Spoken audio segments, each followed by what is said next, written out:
Welcome back. In this video we'll be fixing the speaker rings in place and starting to pull over our stretch fabric to form our speaker enclosure. As the speaker ring just actually fitted into the area for the speaker enclosure, I just took a single piece of scrap wood which I used to support the one side of the speaker ring, and I used hot melt glue to hold it in place, and then the other two edges, they were actually touching the edge of the speaker enclosure. I just applied some hot melt glue there, and that stuff really holds well, so I didn't have to screw it down or anything like that. So these are the points that I hot glued to the enclosure sides to hold the ring in place.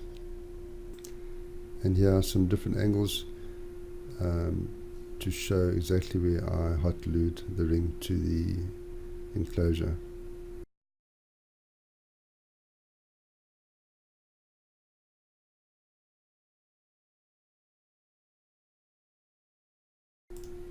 Here I placed the subwoofer into the speaker ring to see how it would look.